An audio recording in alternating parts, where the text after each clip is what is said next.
नमस्कार बंधुरा आज के आमी एकदम सिम्पल भावे शुधु टमेटो दिए चाटनी बानिए देखाबो एकदम घरोया भावे।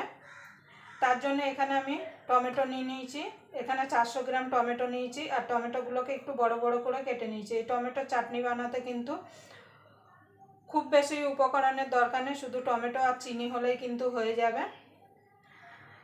और टमेटो चाटनी बानानोर जोन्नो किन्तु एकटु लाल लाल पाका देखे किन्तु टमेटो निते होबे। ताहले चलुन एबार आमी रान्नाय चले जाई। खूब सिम्पल और सहज भावे आमी टमेटो चाटनीटा बानाबो, जे सेई किन्तु एई टमेटो चाटनीटा बानिये फेलते पारे। अनेकेरই किन्तु खाওয়ার शेषे किन्तु शेष पाते एकटु चाटनी ना होले किन्तु चले ना। এইভাবে আপনারা শুধু টমেটো চাটনি বানিয়ে কিন্তু রেখে দিতে পারেন, রেখে দিয়ে এক সপ্তাহ ধরে কিন্তু আপনারা খেতে পারেন। তো চলুন কড়াইটা গরম হওয়া পর্যন্ত অপেক্ষা করব। দেখুন বন্ধুরা কড়াইটা গরম হয়ে গেছে, দিয়ে দেবো একটুখানি সরষের তেল। খুব বেশি তেল দেওয়ার দরকার নেই এখানে।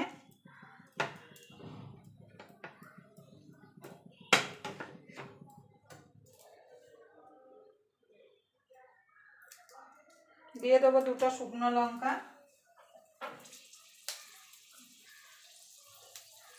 5 ফোড়ন,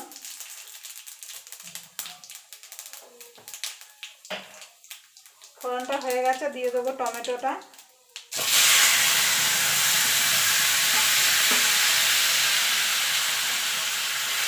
টমেটোটা দিয়ে একটুখানি নাড়াচাড়া করে নেব।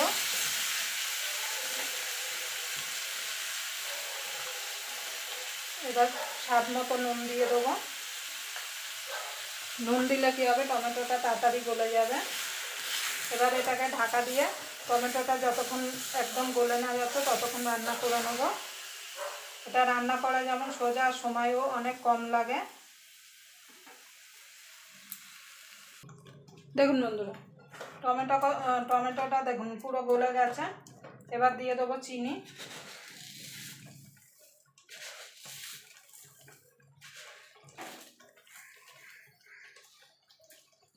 আমি এখানে একটুখানি হলুদ দিয়েছিলাম, আপনাদের সেটাকে মানে দেখাতে পারিনি।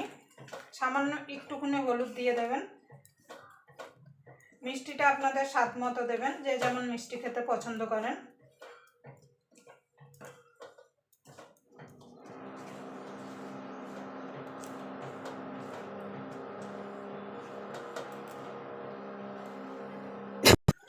দেখুন বন্ধুরা টমেটোর চাটনিটা হয়ে গেছে, নামিয়ে দেবো। মানে ঠান্ডা হয়ে গেলে কিন্তু আর একটু ঘন হয়ে যাবে।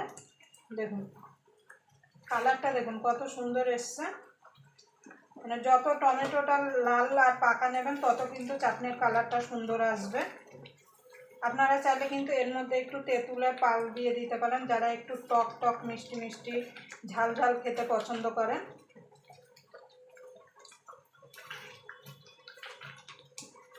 আপনাদের যদি ভিডিওটা দেখে যদি ভালো লাগে তাহলে অবশ্যই একটা লাইক করে দেবেন, আর চ্যানেলটা অবশ্যই সাবস্ক্রাইব করে নেবেন, আর পাশে বেল আইকনটা অবশ্যই বাজিয়ে দেবেন আমি যখন কোনো নিত্য নতুন রেসিপি আপলোড করব সবার আগে পাওয়ার জন্য।